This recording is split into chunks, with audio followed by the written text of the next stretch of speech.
Je vous laisse imaginer un pays qui, malgré les épreuves de l'histoire, a donné au monde des esprits visionnaires, des figures qui ont marqué l'humanité. Ce pays, c'est la Pologne. Aujourd'hui, je vais vous emmener dans les vies de trois Polonais extraordinaires, Marie Curie, Nicolas Copernic et le pape Jean-Paul II. Leurs histoires, j'espère qu'elles vont vous inspirer. Et est-ce que vous êtes prêts à découvrir leur héritage? Dans tous les cas, c'est parti. Quand on pense à la Pologne, on peut penser parfois à une terre de courage, de mémoire et d'âme. C'est un endroit où les gens, ils ont su transformer les défis en lumière. Dans cette vidéo, on va aller rencontrer trois figures qui incarnent un petit peu cet esprit. C'est tout d'abord une scientifique qui a révolutionné la médecine, un astronome qui a changé notre vision du cosmos et un pape qui a redonné espoir à des millions de personnes. Ces trois vies, elles nous racontent pas seulement l'histoire de la Pologne, elles parlent de ce que nous pouvons tous accomplir quand nous croyons en quelque chose de plus grand. Alors, commençons ce voyage ensemble. Comme vous le savez peut-être, la Pologne, elle a traversé des siècles de tumultes, des invasions, des partitions, des guerres. Pourtant, elle a toujours su se relever et offrir au monde des idées qui résonnent encore. De Varsovie à Toruń, de Wadowice à Rome, les Polonais ont porté des visions qui ont transformé la science, la pensée et la foi. Marie Curie, Nicolas Copernic et Jean-Paul II ne sont pas seulement des noms dans les livres. Ils sont des symboles de résilience, de créativité et de transmission.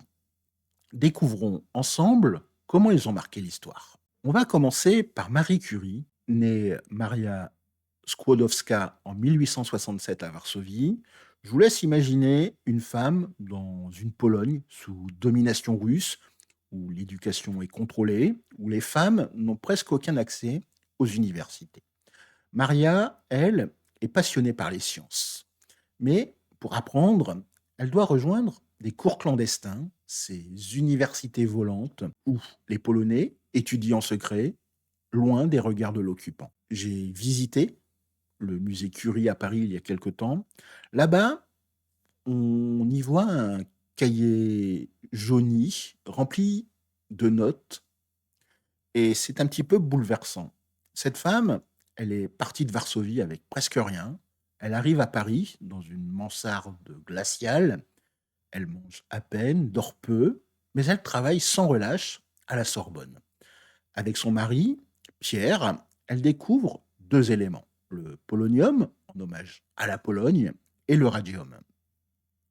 Ces découvertes, elles révolutionnent la science. Grâce à elles, on comprend la radioactivité, on commence à traiter le cancer avec la radiothérapie. Marie, elle devient la première femme à recevoir un prix Nobel en physique en 1903, puis un second en chimie en 1911. Ça reste une prouesse qui est assez unique. Le plus touchant dans son histoire, c'est surtout son humilité. Elle donnait ses médailles à ses filles pour jouer, comme si c'était un petit peu des jouets. Elle a aussi risqué sa vie pour ses recherches et son travail, il sauve encore des millions de vies aujourd'hui. Marie Curie, c'est un petit peu cette forme de résilience polonaise, une force tranquille qui change le monde. Maintenant, on va remonter au XVe siècle, à Toruń, une ville polonaise aux ruelles pleines de charme, si vous avez l'occasion de la visiter. C'est là que naît Nicolas Copernic, en 1473. Ce savant, c'est un esprit curieux, astronome, mathématicien, prêtre, mais ce qu'il aime par-dessus tout, c'est observer les étoiles. À son époque, tout le monde croit que la Terre est le centre de l'univers et que le Soleil tourne autour. Ça semble évident, pourtant, Copernic, il se pose une question radicale. Et si c'était l'inverse? Il passe alors des années à étudier, à calculer, à scruter le ciel depuis une tour à Frombork.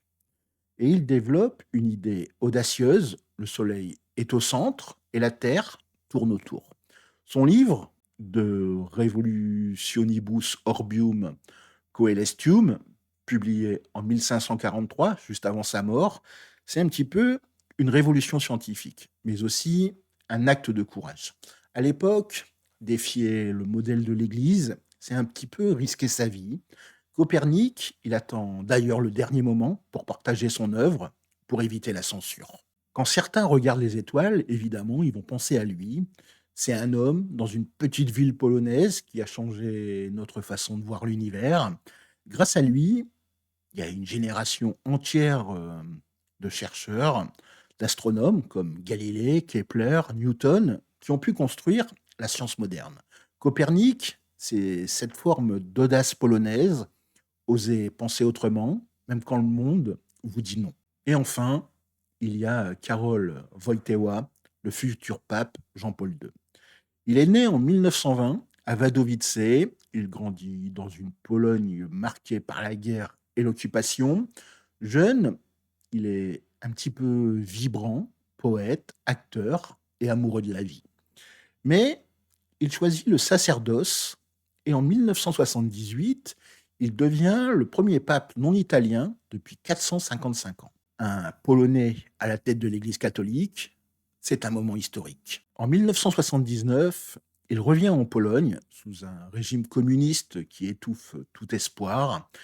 Des millions de personnes se rassemblent à Varsovie et il prononce ces mots: que votre esprit descende et renouvelle la face de cette terre, de cette terre. Ces paroles, elles vont réveiller un peuple.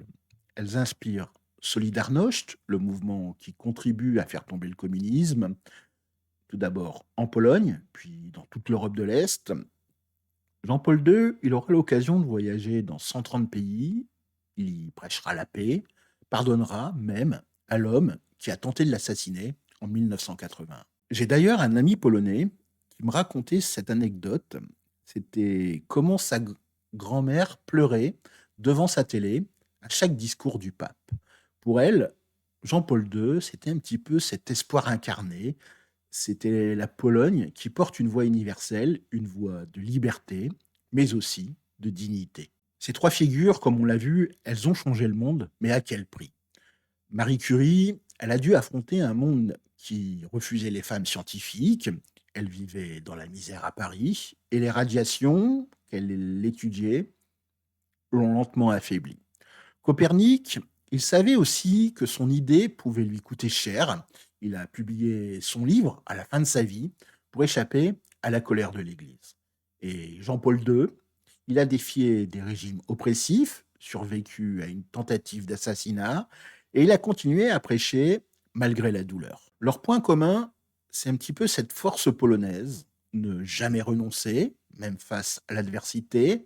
Et vous, avez-vous déjà dû défendre une idée, un rêve, comme des obstacles qui semblaient insurmontables? Malgré tout, ces trois personnages, ils ont triomphé. Marie Curie a ouvert la voie aux femmes en sciences et sauvé des millions de vies grâce à la radiothérapie. Son nom, il est devenu un petit peu un symbole de courage. Copernic, quant à lui, il a redéfini notre place dans l'univers.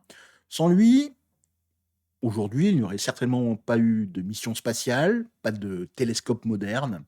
Et Jean-Paul II, il a contribué à la chute du communisme, redonné une voix aux opprimés, et il a fait de l'Église un pont entre les peuples. Ce qui est le plus marquant par rapport à ces trois personnages, c'est qu'ils n'ont pas seulement changé le monde par leurs idées. Ils l'ont fait par leur cœur, leur foi en l'humanité, leur refus d'abandonner. Depuis Varsovie, Toruń ou Wadowice, ils ont prouvé qu'un petit pays peut parler au monde entier. Ils nous rappellent aussi que chacun d'entre nous, où qu'il soit, peut laisser une trace. Alors, que nous disent ces trois histoires sur la Pologne? En fait, elles parlent d'une âme profonde, d'une mémoire qui traverse un petit peu le temps, d'une résilience qui transforme les épreuves en espoir. Marie Curie, Copernic, Jean-Paul II, ils incarnent l'hospitalité d'un peuple qui partage ses idées avec le monde, mais aussi la dignité face à l'adversité, et enfin la fierté sans jamais tomber dans l'arrogance. Et surtout, la transmission, c'est cette envie de laisser un héritage pour ceux qui suivent. En repensant un petit peu à leur vie, on peut se poser une question. Qu'est-ce que leur courage nous apprend? Peut-être que changer le monde commence par un pas, un regard différent, une foi en ce que l'on porte. Et vous, qu'est-ce que ces histoires éveillent en vous? Si ces histoires vous ont touché, prenez un petit moment pour partager vos réflexions dans les commentaires. Et je vais vous demander quelle figure vous inspire le plus. Marie Curie et son courage, Copernic et son audace, Jean-Paul II et sa foi. Évidemment, vos mots comptent et j'ai hâte de les lire. Si vous souhaitez continuer à explorer l'âme polonaise avec moi, abonnez-vous et activez la cloche. Ensemble, on va justement essayer de construire cette communauté qui raconte un petit peu la Pologne autrement. Et je ne peux que vous demander et vous conseiller de nous rejoindre. Prochainement, on va plonger dans un sujet qui touche le cœur. Ce sont ces symboles de la Pologne et leur impact émotionnel. L'aigle blanc, ces chansons traditionnelles, ces rituels qui unissent un peuple, ce sont des histoires qui résonnent profondément et je vous donne rendez-vous pour les découvrir. En attendant, je vous souhaite de passer une excellente journée. Miłego dnia, à demain, do jutra, à très bientôt, do zobaczenia.